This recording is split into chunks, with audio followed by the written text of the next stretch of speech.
السلام علیکم فامیلی سلامت خانواده باشید. این مصرع شعر خواستم برای شما بخونم. میگه که مهربان باش که عمر گران میگذرد، خود این لحظه بدان چرخ زمان میگذرد.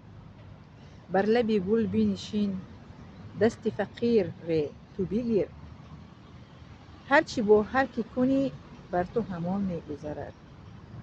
خنده کن غنچه احسان برویان که بهار به همین سرعت بسیار زمان میگذرد.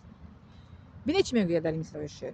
میگه که مهربان باش، یعنی که ما باید مهربانی کنیم با انسان ها، باید که معامله خوب کنیم، رفتاری خوب کنیم. در کجا که رفتیم چی کاری که به ما کردن رحمت ندارم. در این کشوری که ما هستیم باید که بگیم спасибо большое. و میگه пожалуйста всего вам доброго, хорошего дня вам.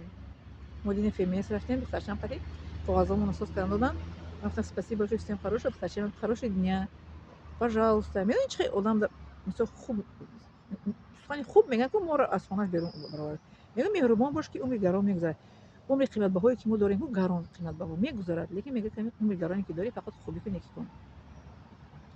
ما با معامله خوبمون با خلق دیگر خودمون نشون میدیم که ما چگونه انسان هستیم. وقتی که من در خارج 5 سال تحصیل کردم، وقتی که اومدم خیر خوش کردم، من گفتن که تو همه تاجیکستان رو بیاریم و قبول میکنیم. در همین روی من تاجیکستان رو دیدن. بله، یک تومن چند میلیون تاجیکستان رو با آنها نشان دادم که خلق من، ملت من چگونه خلقی باشد. 5 سال من در آنجا تحصیل کردم، آنها نظارت کردن، از این برمی آید دیدن که من چگونه انسان هستم. همین خیال آمده نمیگوید که تاجیکان رو همش رو بیاریم و قبول میکنیم با اون شرطی که مانند شما رفتار و آداب داشته باشد. یک تومن نمونه ملتم شدم. ملتم رو در آنجا چیکار کردم؟ شناسانیدم. دانستن که ملت تاجیک چگونه میتونست. من میگم که ملت تاجیک تاج بر سر است. ببین چی میگه در اینجا که مهربان باش که عمر گران میگذره. مهربان من در اونجا مهربانی کردم، فقط کسالا رو میکشیدیم میبریم بالنیسا، بیمارا رو خبر میگرفتیم. همین قدر استادا رو چی میکردیم، خانه خوب قدیم معامله میکردیم.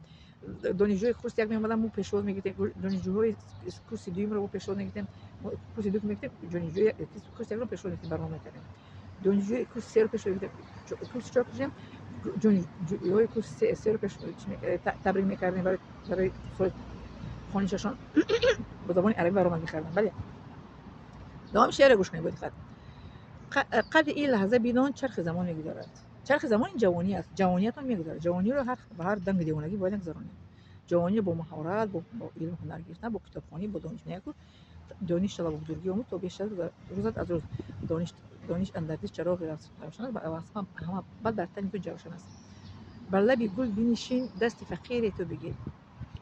میگه که بر لب گل بنشین یعنی که خوش باش، خوشبوی باش، نکو باش و دست فقیر رو بگیر که یعنی که انسانی رو دستگیری کن، یاردم کن. این در سوره چه اومده است که اجازه که کسی ذره نیکی کنه ببینه که ذره بد میکنه، بدی کنه ببینه، نیکی کن میگه.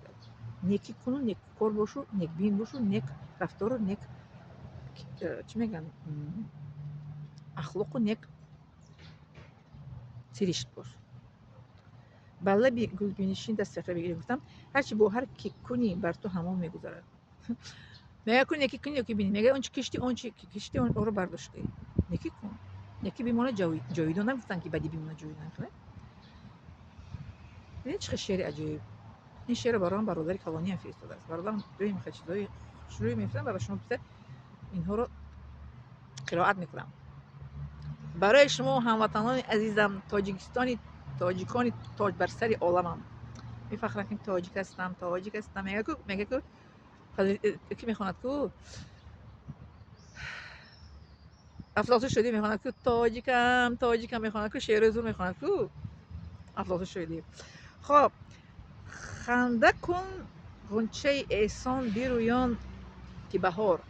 میگه همیشه بهار باش، همیشه بخند، خرسندی کن. غم و استرس دیپرسیا بگو ای روید از برم، من شما رو نمیشناسم. ای براوس گفت کلوبی میگه ای گومش که بچه چوکیس میگن کو ای براوس بگو، براوس پیشش که ا بچه چوکیستی بگو برای پیشم اوسو. دیپرسیا استرس میگه که من وقت ندارم که شما با خودم گیرم، من خیلی درس خوندم. اینا ما درس میخونم، ما ویدیو میکنم، گرافیک دارم، ما با بجلی که من اینجا زنگ نزنم در وقتی ویدیو نوار ثبت کردم.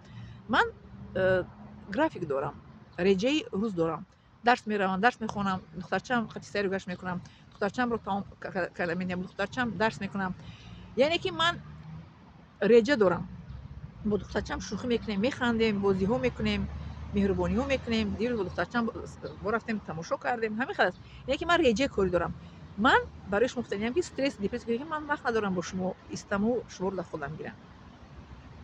اون طرف استید خواب میگه که با همین سرعت بسیار زمان میگذرد. چقدر حیات میگه که نوبت پیری آید و نوجوانی بگذرد. میگه که دل به این دنیا و بر دنیای فانی بگذرد، نوبت پیری آید نوجوانی بگذرد. میگه که غم دنیا مخور که بیفایده است، که هیچ کس در این دنیا ناآسوده است. غم دین خور که غم دین است، و از همه دین غم ها فروترین است. فروترین یعنی که افضلترین، بهترین است. من مصرای شعر بینید برای شما بحر شما نوشتم، از واتساپ برادر کرولین فرستادن و بحر شما آن را قرائت کردم. دیدین این حسن خطی من است. دیدید من این خیلی کسی از شما خواهید این شعر رو که برای خودتون نگاه دارید و کسی میخوانید و کسی این رو قرائت میکنه با این خیلی نشان کم من این گونه و باز این گونه. من شعر رو دوست میدارم. باز من خودم هم بعضی در رای می آید که الهام می آید که شعر نویسم، شعر نویس شوم، برای که یک خیلی الهام بر من می آید برای شعر نویسی. می ندارم شما